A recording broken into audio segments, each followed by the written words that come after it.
With all the downside action in the stock market and the crypto space, I hope you guys aren't feeling too left out in the crypto space, which has also seen its own downside action. But we were not too surprised by it because I had an alternate pattern on the big picture chart that was calling for a bit lower. I wasn't expecting it to go down this quickly, but this is the 4U's Energy Fuels Incorporated, UUUU. And well, you can see the remnants of what we were calling a 1-2-1-2 setup in green. That broke a while ago. So we never got to the point where we got through our little pivot zone that we have up here in order to make a more confident trade. So we never made a call to go long, either leveraged or unleveraged at that point. And we're looking for a bigger wave to pullback, which looked like it may have had a chance to hold, and that too broke down. So the red 2 represents that also broke down. So now we're falling, and whether we're done or not, we're going to look at on the big picture chart just to see how likely it is. But this is a lower low as compared to what we saw on January 28th. So yeah, that's a lot of months of not doing much, but much is the same in the stock market. Before I go to that, look at the 2 ETFs. So this is Sprott Uranium Miners ETF, URNM, and it too has the same setup here where we actually did break the top of our pivot zone. It was running away, and then it suddenly made a tear downwards.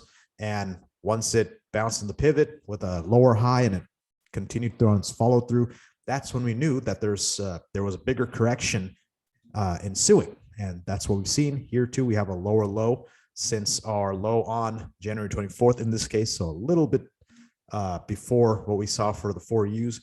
And finally, URA, which is the global X Uranium ETF.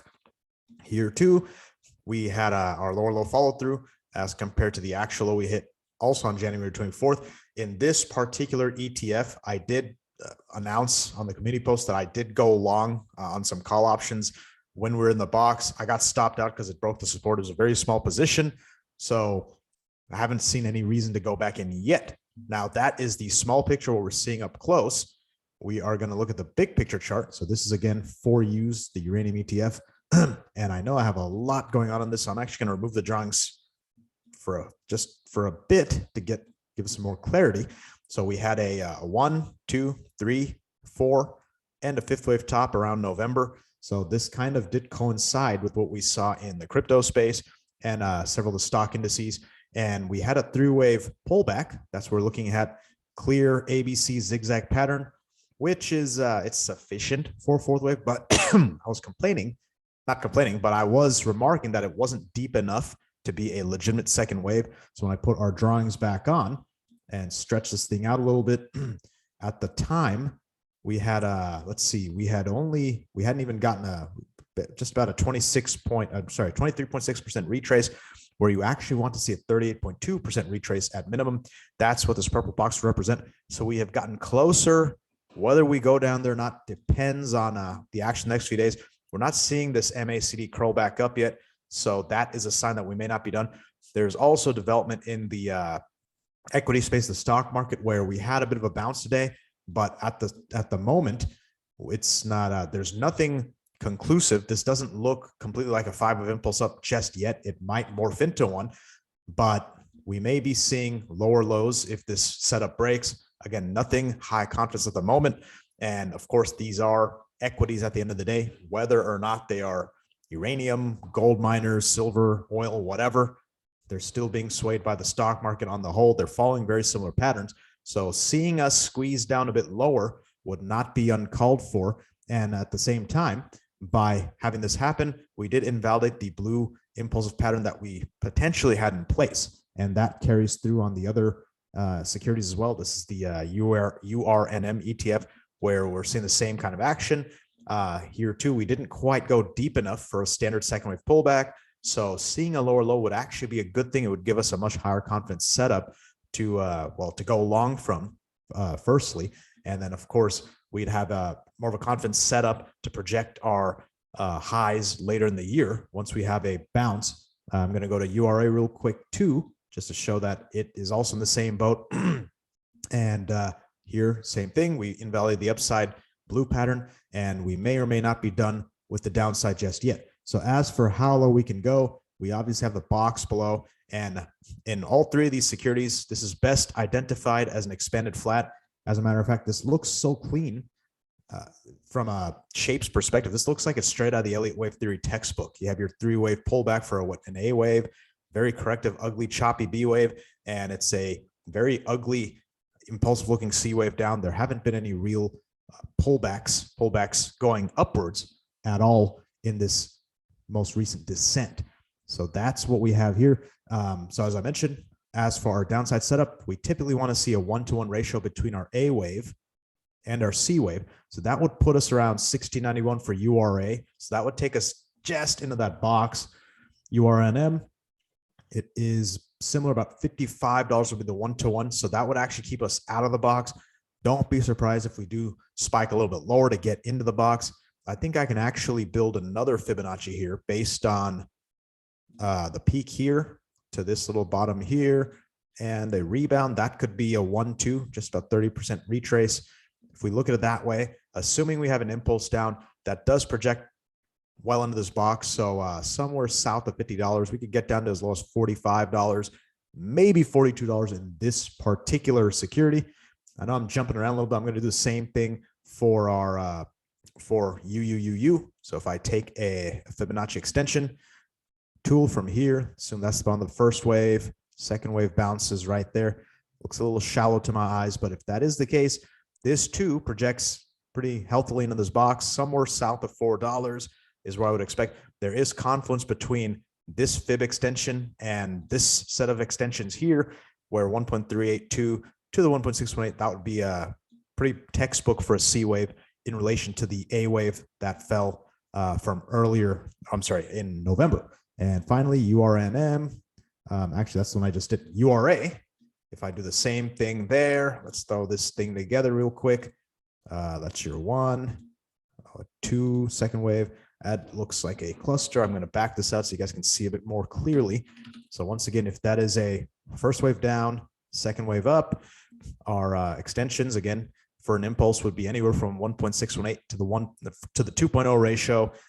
Split the difference, 1.764 falls at about 1582. So all these projections are projecting well into this box. I'm going to say the upper half of this box, as low as 1493, is about as far down as I would like to see this stretch. So let's see in the next few days if we get that continued downward action. We may see a brief bounce. There are often bull market corrections, bull market, bear market corrections before we're ready for the final flush. Here we actually have a bit closer view for the 4U. So if I put that together, the retrace is even shallower. It's barely a second wave.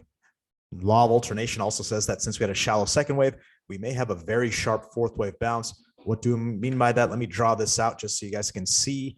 Where's my impulse? Here you go, 5-wave impulse. So assuming this is a first wave down and we have a second wave in place, third wave should get down here between the 1.32 to 1.61 extensions. We might see a pretty sharp bounce for the fourth wave before we have our final fifth wave flush down way here. Now, I know these numbers are projecting differently because this is the linear chart.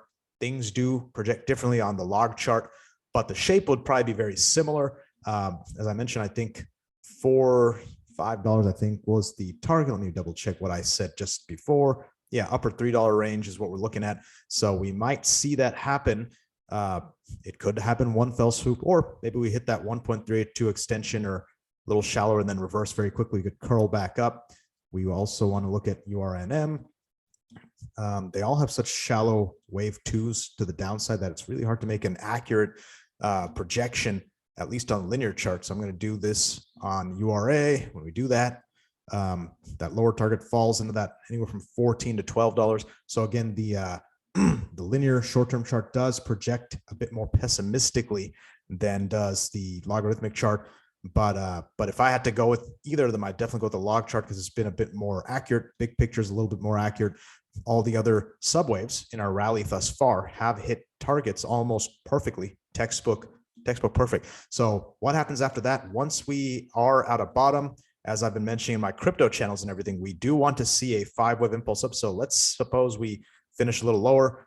We're going to want to see 5 waves up in a standard impulsive format. Sure, we could see a leading diagonal, but the best, most encouraging sign would be an impulse.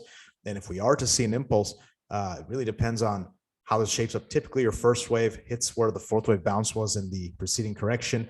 I'm going to just gut feel, rough estimate that we might see our first wave get back up to where the highs were in April. That would be a good place for us to have a first wave. So we're not going to know yet. We need this thing to shape up. Once that happens, as always, we want to see a three-wave correction in the zigzag. So this would be your classic Elliott wave 1-2 setup. So you have a first wave impulse up, the second wave zigzag correction down. And then once we break through our pivot zone, which we don't know yet, once that happens, then we have a confirmed bottom that our rally is underway. So that's what to look for in the short-term picture.